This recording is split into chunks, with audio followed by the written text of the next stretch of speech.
मैं किसी को कुछ बात करता हूँ तो अपने को एक ऊंचापन सा महसूस होता है। तो वो एलिवेशन जो है वो अहम की तरफ से आ रहा है कि वो रियली मैं अपने को ऊंचा मान रहा हूँ इसलिए आ रहा है? तो बड़ा सुंदर प्रश्न है। किसी को बताते समय ये खतरा निश्चित रूप से होता है कि जो आप ऊंचाई ले रहे हैं एक शिक्षक की तरह अथवा गुरु की तरह, वो ऊंचाई आपके अहंकार का ग्रास बन जाएगी। तो उसमें ऐसे देखना चाहिए और कहना चाहिए, मैं नीचा हूं, जिसकी मैं बात कर रहा हूं उसकी तुलना में मैं बहुत नीचा हूं, वो बहुत ऊंचा है। अपनी बात नहीं कर रहा हूं मैं तो बहुत ही नीचा हूं। और जिस क्षण मैं अपनी बात करने लग जाऊं, एकदम मत सुनना। मुंह खोलते ही मैंने स्पष्ट कर दिया है, दोनों हाथ उठाकर साफ करे देता हूं, मैं नीचा हूं। मैं जिसकी बात कर रहा हूं वो बहुत ऊंचा है।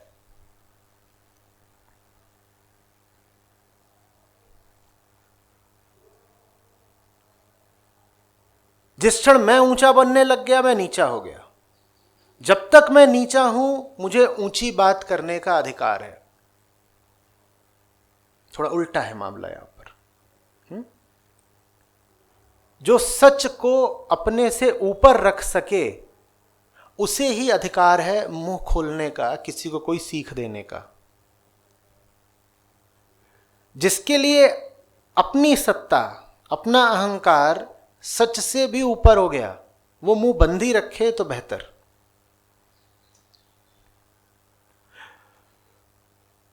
एक शिक्षक, वक्ता या गुरु के तौर पर आपको यह खतरा उठाना पड़ता है। ये खतरा उठाना आपकी जिम्मेदारी है। और इसी खतरे को उठाने के कारण आप सम्माननीय भी हो और खतरनाक भी। सम्माननीय इसलिए हो क्योंकि आप अपने आप को खतरे में डाल रहे हो। ऊंचाई की एक जगह ले लेना, ऐसे मंच पर बैठ जाना, अपने आप को खतरे में डालने की बात है। कौन सा खतरा? वो खतरा नहीं जिसको ये बॉडीगार्ड्स हटा सकते हैं। आंतरिक खतरा। माया बिल्कुल अंदर से वार करेगी। तुम तो बड़े आदमी हो गए ना। अगर आप उस खतरे से निपट लें तो आप सम्मान योग्य हैं। अगर आप उस खतरे के शिकार हो गए तो आप मरीज हैं, आप खुद पीड़ित हैं, आपको स्वयं सहायता की जरूरत है। करुणा में वो खतरा उठाया जाता है। कहा जाता है, देखो हम जानते हैं भली भांति कि अगर हम तुमको उपदेश देने लगे तो इसमें हमारे लिए बहुत बड़ा खतरा है। हमारा अहंकार तो बनना ही चाहता था उपदेशक। अहंकार तो चाहता ही यही था कि हम ज्ञानी कहलाएं। और अहंकार को मिल गया ज्ञानी कहलाने का गौरव। अहंकार एकदम प्रसन्न है कि देखो मैं ज्ञानी हो गया, मैं ज्ञानी हो गया, मैं ज्ञानी हो गया। ये मैं खतरा उठा रहा हूं, पर एक खतरा मैं तुम्हारे लिए उठा रहा हूं।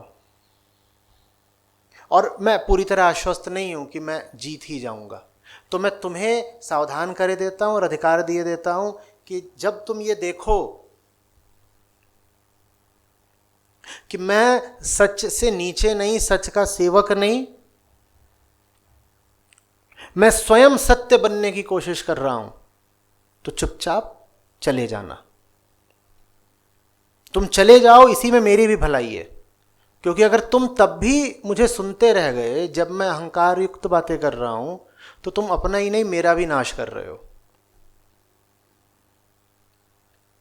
आप समझ रहे? हम ऐसा सोचते हैं कई बार कि एक वक्ता है, एक श्रोता है। उसमें वक्ता का बड़प्पन है और श्रोता विनीत है। बात उससे आगे की है। वक्ता, जैसा मैंने कहा, अपने लिए बड़ी चुनौती तैयार करता है जिस दिन वो कहता है कि मुझे ये आसन स्वीकार है, क्योंकि ये बहुत खतरनाक आसन होता है। जब तक आप श्रोता हैं आपको खतरा कम है, बल्कि लाभ ही है। संभावना यही है कुछ अच्छा सुनने को मिलेगा। जो बोल रहा है उसके लिए बड़े खतरे हैं। जो बोल रहा है अगर वो वास्तव में बोलने योग्य है तो उसे बोलने में कोई रुचि नहीं होगी। उसे एक तरह से जबरदस्ती बोलना पड़ता है, उसे आफत मोल लेनी पड़ती है। और अभी अगर उसकी बोलने में रुचि बनी ही हुई है तो वो इस लायक नहीं है कि वो बोले। उसे अपना मौन बात भंग करना पड़ता है, क्योंकि जो रस और जो आनंद मौन और एकांत में है उसके समतुल्य तो दूसरा नहीं ना।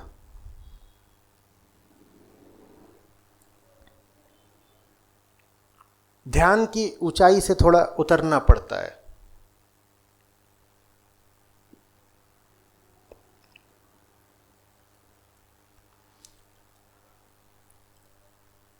आप लोग यहां से वापस जाएंगे, एक ऊर्जा रहेगी, उत्साह रहेगा। आप भी बहुत बातें बहुतों को बोलना चाहेंगे। बहुत अच्छी बात है, जरूर बोलिएगा। ये ध्यान रहे कि वो बातें किस केंद्र से आ रही हैं, क्योंकि आप बहुत उत्साहित होकर के किसी को चहक करके कुछ बताएं और बड़ी संभावना है कि वो कहे हाँ ये तो कॉमन सेंस है, हमें भी पता है, और आप पर घड़ों पानी पड़ जाए। आप क्योंकि चाहते थे कि आप जो बता रहे हैं उससे सुनने वाला प्रभावित हो जाए, इम्प्रेस हो जाए, वो हुआ नहीं। भले ही आपने शब्दशः मेरी ही बात को दोहरा दिया हो, पर दूसरा बंदा प्रभावित हुआ नहीं। लोग आते हैं कहते हैं वही बात आप बोलते हैं तो लोग इतने ध्यानमग्न होकर सुन रहे थे, हमने बिल्कुल वही बात दोहराई घर में, किसी ने घास नहीं डाली। दो चार हंसने और लग गए।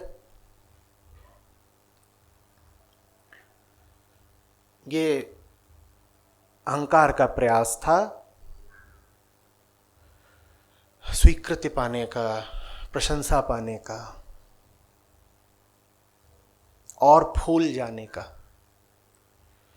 तो दूसरों की मदद जरूर करिएगा, पर पहली नजर स्वयं पर रखिएगा।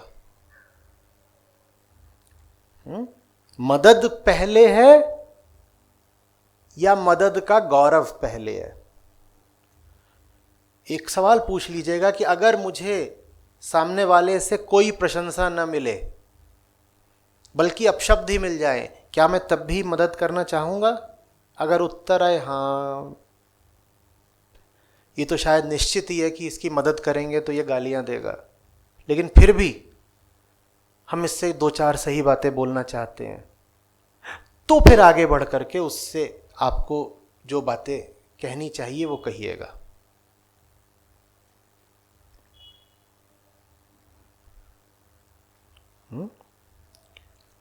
संसारी आदमी का तो अहंकार होता ही है, अज्ञान का। आध्यात्मिक आदमी का अहंकार और प्रबल होता है, बहुत जबरदस्त। वो कहता है ये संसारी लोग, ये तो सब छोटे लोग हैं, तो माया में लिप्त हैं, मुझे देखो मैं ज्ञानी हूं, सब छोटे लोग हैं मेरे सामने।